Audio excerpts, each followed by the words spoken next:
കാശ്മീർ താജ് ഇബ്രാഹിം കൂടി നമുക്കപ്പം central news ഡെസ്കിൽ നിന്ന് ചേരുന്നു. ഡെസ്കിലേക്ക് കൂടുതൽ അത്യാഹിതത്തിൻ്റെ വാർത്തകൾ വന്നുകൊണ്ടിരിക്കുന്നു. മരണനിരക്ക് വയനാട്ടിൽ ഉയരാൻ സാധ്യതയുണ്ട്. കൂടുതൽ അത്യാഹിതത്തിൻ്റെ വാർത്തകൾ മറ്റ് ജില്ലകളിൽ നിന്നും വരുന്നുണ്ട്. കോഴിക്കോട് തന്നെ നാല് സ്ഥലങ്ങളിൽ ഉരുൾപൊട്ടിയെന്ന വാർത്തകൾ വരുന്നു. കാശ്മീർ എസ് കൂടുതൽ സ്ഥലങ്ങൾ ഉരുൾപൊട്ടിയ വാർത്തകൾ വരുന്നുണ്ട്. കൂടുതൽ മൃതദേഹങ്ങൾ പല ഭാഗങ്ങളിലേക്ക് കണ്ടെടുക്കുന്ന വാർത്തകൾ വരുന്നു. അതിൽ ഏറ്റവും പ്രധാനം ചാലക്കുടി പുഴയോരത്താണ്. ഇപ്പോഴും അങ്ങോട്ടേക്ക് മൃതദേഹങ്ങൾ അടിയുന്നു എന്ന വാർത്ത വരുന്നു. എസ് കേട്ടാൽ തന്നെ പേടിക്കുന്ന ഭയാനകമായ ചില ദൃശ്യങ്ങൾ വാർത്തകളൊക്കെ നമ്മുടെ ഫോണിലേക്കൊക്കെ വന്നുകൊണ്ടിരിക്കുന്നത്. പ്രേക്ഷകരെ നമുക്ക് നേർക്കുനേർ കാണിക്കാൻ പറ്റാത്തത്ര ദാരുണമായ ദൃശ്യങ്ങൾ. എസ്കേൻ ഒരു കാര്യം ഉറപ്പാണ്. എസ്കേൻ ഈ മരണസംഖ്യ ദൗർഭാഗ്യവശാൽ നമ്മുടെ കരുതലിനപ്പുറത്തേക്ക് ഇതിൻ്റെ വ്യാപ്തി വല്ലാതെ ഉയർന്നു എന്നുള്ളത് വസ്തുതയാണ്. അതിനെയും ഈ മുണ്ടക്കൈ മേഖലയിൽ കടന്നു ചെല്ലുമ്പോഴാണ് അറിയുക. എസ്കേൻ ഇപ്പോൾ ഏറ്റവും ഒടുവിൽ മുഖ്യമന്ത്രി ദുരന്ത നിവാരണ കാര്യാലയത്തിലേക്ക് എത്തിയിരിക്കുന്നു. അദ്ദേഹം അവിടെ കാര്യങ്ങൾ സ്ഥിതിഗതികൾ വിലയിരുത്തുകയാണ്. ശേഖർ ലൂക്കോസ് കുര്യാക്കോസ് അടക്കമുള്ളവർ അദ്ദേഹത്തോട് കാര്യങ്ങൾ അവിടെ വിശദീകരിച്ച് കൊടുക്കുന്നു. കൂടുതൽ പോലീസ് സന്നാഹം അങ്ങോട്ടേക്ക് എത്തുന്നു. കൂടുതൽ ഫയർഫോഴ്സ് സന്നാഹം അങ്ങോട്ടേക്ക് എത്തുന്നു. NDRF ആദ്യം 2 യൂണിറ്റുകളായിരുന്നു. കൂടുതൽ NDRF യൂണിറ്റുകൾ അങ്ങോട്ടേക്ക് എത്തുകയാണ്. എസ്കേൻ ഇതിൽ അതിപ്രധാനം അങ്ങോട്ടേക്ക് ഹെലികോപ്റ്ററുകൾ എത്തുക എന്നുള്ളത് മാത്രമാണ്. കോയമ്പത്തൂരിൽ നിന്നും എയർഫോഴ്സിൻ്റെ ഹെലികോപ്റ്റർ അല്പസമയത്തിനകം അങ്ങോട്ടേക്ക് എത്തും. അതിന് ചിത്രങ്ങൾ പകർത്തുമെന്നാണ് അറിയാൻ കഴിയുന്നത്. അതിനുശേഷം സുലൂർ എന്നുള്ള ഹെലികോപ്റ്റർ കൂടി എത്തും. അവിടെ ഹെലികോപ്റ്റർ എത്തിയാൽ മാത്രമേ ഈ മുണ്ടക്കൈ മേഖലകളിൽ അവിടെ പെട്ടുകിടക്കുന്നവർ രക്ഷപ്പെടുത്താൻ കഴിയുകയുള്ളൂ എന്നുള്ള ഏറ്റവും ഒടുവിൽ അറിയാൻ കഴിയുന്നത്. എസ്കേൻ അവിടെ ട്രീവാലി റിസോർട്ട് എന്നൊരു റിസോർട്ടുണ്ട്. അവിടെ 100-ലധികം പേർ കുടുങ്ങിക്കിടക്കുന്നു എന്നുള്ളതാണ് അറിയാൻ കഴിയുന്നത്. അങ്ങനെ ട്രീവാലി റിസോർട്ട് പോലെ അവിടെ ഒരു മദ്രസയുണ്ട്. അങ്ങനെയുള്ള മേഖലകളിൽ അവിടെ അത്യാവശ്യമെങ്കിലും സുരക്ഷിതമായി നിൽക്കുന്ന ഉള്ള സ്ഥലങ്ങളിൽ ഒരുപാട് പേർ രാവിലെ വെള്ളമോ ഭക്ഷണമോ ഒന്നുമില്ലാതെ ഏതെങ്കിലും തരത്തിൽ പുറത്തേക്ക് എത്തണമെന്നുള്ള ഒരു വിലാപവുമായി ഒരു സഹായഹസ്തം തിരിഞ്ഞ് അവിടെ നിൽപ്പാണ്. അവരെ രക്ഷപ്പെടുത്തൽ ഏറ്റവും പ്രയോറിറ്റിയാണ്. ആ പ്രയോറിറ്റിക്ക് ഈ പൊളിഞ്ഞ പാലത്തിലൂടെ കയറ് കിട്ടി അങ്ങോട്ടേക്ക് പോയി NDRF സംഘങ്ങൾക്ക് വിരലിലെണ്ണാവുന്ന NDRF സംഘങ്ങൾക്ക് എന്തായാലും കഴിയില്ല. അവിടെയുള്ളവരെ വിളിക്കുമ്പോൾ അവർ ആ സഹായത്തിനായി ആ എയർലിഫ്റ്റിംഗ് എന്നുള്ള അവിടെ സാധ്യമാകുന്ന ഏക പോംവഴി എയർലിഫ്റ്റിംഗ് മാത്രമാണ്.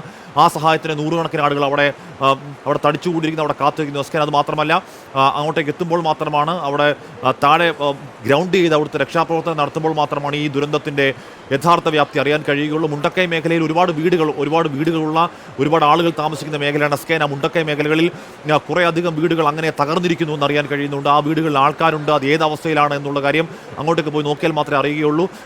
നേരത്തെ MLA പറഞ്ഞത് പ്രകാരം അച്ഛനും അമ്മയും വീട്ടിൽ മരിച്ചു കിടക്കുന്നു. ഒരു മകൻ കാലിൽ വലിയ കല്ലുമായി നിൽക്കുന്നു. അങ്ങനെയുള്ള ദാരുണ സംഭവങ്ങൾ ആ മുണ്ടക്കൈ മേഖലയുടെ ഇപ്പോഴത്തെ പൊതുകാഴ്ചയാണ് എന്ന് പറയപ്പെടുന്ന എസ്കേൻ അങ്ങോട്ടേക്ക് കടന്നു ചെല്ലുമ്പോൾ മാത്രമാണ് ഈ ദുരന്തത്തിൻ്റെ യഥാർത്ഥ വ്യാപ്തി നമുക്കിപ്പോൾ അറിയുകയുള്ളൂ. ചാലിയാർ പുഴയോരത്ത് കൂടുതൽ മൃതദേഹങ്ങൾ അറിയുന്നുണ്ട്. നേരത്തെ വിംസ് ആശുപത്രിക്കാർ പറഞ്ഞു അവിടെ 53 പേരാണുള്ളത്. അവിടെ തന്നെ 5-6 മൃതദേഹങ്ങൾ മോർച്ചറിയിലേക്ക് മാറ്റിയിരിക്കുന്നു. അപ്പോൾ ഈ ഒഫീഷ്യലായി പറയുന്ന 19 എന്നുള്ളത് ഈ ചാലിയാർ പുഴയിൽ നിന്ന് കണ്ടെത്തിയ മൃതദേഹങ്ങൾ കൂടാതെയാണ് 19 എന്ന് പറയുന്നത്. എസ്കേൻ ഈ വിംസ് ആശുപത്രിയിൽ മോർച്ചറിയിലേക്ക് മറ്റ് മൃതദേഹങ്ങളൊക്കെ പറയുമ്പോൾ അവിടെയും ഒരുപാട് പേരുടെ നില ഗുരുതരമാണ്. അവിടെ ഒരു ഹോം സ്റ്റേയിലെ 2 ഡോക്ടർമാരെ കാണാനില്ലെന്ന് പറയുന്നു. ഈ മുണ്ടക്കൈ സ്കൂളിലെ ഒരു 4ഓളം കുട്ടികളെ കാണാനില്ലെന്ന് അവിടുത്തെ ടീച്ചർ പറയുന്ന സാഹചര്യമുണ്ട്. 2 ഡോക്ടർമാരെ കാണാൻ ഒരു വനിതാ ഡോക്ടറിനെ അതിഗുരുതരമായ പരിക്കുകളോടെ ആശുപത്രിയിൽ പ്രവേശിപ്പിച്ചിരിക്കുന്നു. അങ്ങനെ ഒരുപാട് പേരെ കാണാനില്ലെന്ന് ഇപ്പോൾ തന്നെ പറയുന്നുണ്ട്. ഒരുപാട് വീട്ടുകാർ പറയുന്നു, അവരുടെ ബന്ധുക്കളെ കാണാനില്ലാത്ത കാര്യം പറയുന്നു, ഫോണിൽ വിളിച്ച് കിട്ടാനില്ലാത്ത കാര്യം പറയുന്നു. ഓർക്കുമ്പോൾ ഇതിൻ്റെ വ്യാപ്തി കൂടുന്ന, പേടിപ്പെടുത്തുന്ന, ഭീതിതമായ ഒരു വസ്തുതയിലേക്ക് കേരളം എത്തുകയാണ്. എസ്കേൻ നമ്മൾ കേരളം കണ്ട ഏറ്റവും വലിയ ദുരന്തങ്ങളുടെ പട്ടികയിലേക്ക് ഈ ചൂരൽമല ദുരന്തം എത്തുമെന്ന കാര്യത്തിൽ ഒരു തർക്കമല്ല. നമ്മൾ എസ്കേൻ ഇപ്പോഴും നടക്കുന്നത് ഈ വാർത്തകൾ പുറത്തേക്ക് വരുന്ന ചൂരൽമല കേന്ദ്രീകരിച്ചുള്ള രക്ഷാപ്രവർത്തനത്തിൻ്റെയും രക്ഷാദൗത്യത്തിൻ്റെയും വിഷ്വലുകളാണ്. ആ ചൂരൽമലയിലല്ല അതിൻ്റെ വ്യാപ്തി, ഇതിൻ്റെ പ്രഭവ കേന്ദ്രം എന്ന് പറയുന്നത് മുണ്ടക്കൈയാണ്. മുണ്ടക്കൈ മേഖലയിലേക്ക് കടന്നു ചെല്ലുമ്പോൾ മാത്രമാണ് രക്ഷാപ്രവർത്തകർ പൂർണ്ണാർത്ഥത്തിൽ പൂർണ്ണസജ്ജരായി കടന്നു ചെല്ലുമ്പോൾ മാത്രമാണ് എന്താണ് ഈ ദുരന്തത്തിൻ്റെ വ്യാപ്തി എന്നിപ്പോൾ അറിയാൻ കഴിയുകയുള്ളൂ. മരിച്ചവരിൽ 3 കുട്ടികൾ ഉണ്ടെന്ന് അറിയാൻ കഴിയുന്നു.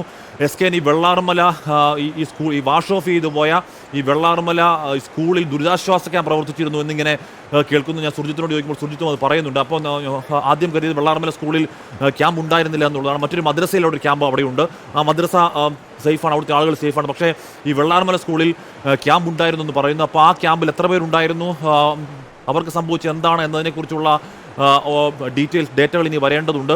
പുത്തുമല ദുരന്തത്തിൽ മരണം 17 നമുക്കൊപ്പം ചേർന്ന് പ്രേക്ഷകർക്ക് അറിയുന്ന പോലെ ഈ പുത്തുമല എന്ന് പറയുന്ന ഏറ്റവും വലിയ ദുരന്ത മണ്ണിൽ നിന്ന് ഏതാണ്ട് 1.5 കിലോമീറ്റർ മാത്രം അകലെയുള്ള സ്ഥലത്താണ് ഇപ്പോൾ ഉരുൾപൊട്ടി ഇത്രയധികം വിനാശം ക്ഷണിച്ചു വരുത്തിയിരിക്കുന്നത്.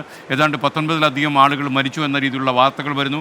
മാത്രവുമല്ല യഥാർത്ഥ കണക്ക് നമുക്കിപ്പോൾ ലഭ്യമാകാൻ ഒരു സാധ്യതയുമില്ല. ചാലിയാർ പുഴയിലൂടെ 3 മൃതദേഹങ്ങൾ ഒഴുകിപ്പോയി എന്ന് നാട്ടുകാർ പറയുന്നുണ്ട്. സമീപത്തെ ആശുപത്രികളിലൊക്കെ തന്നെ ഗുരുതരമായി പരിക്കേറ്റ ആൾക്കാരെ ചികിത്സയിൽ ഏർപ്പെടുത്തിയിട്ടുണ്ട്. ഇതിൽ വിംസ് ആശുപത്രിയിൽ മേപ്പാടിയിലെ വിംസ് ആശുപത്രിയിൽ പ്രവേശിപ്പിക്കപ്പെട്ട 3 പേരുടെ നില ഗുരുതരമാണെന്ന് അവിടെ നിന്നുള്ള ഹോസ്പിറ്റലിൻ്റെ PRO പവിത്രൻ നമ്മളെ അല്പം മുമ്പ് അറിയിച്ചു.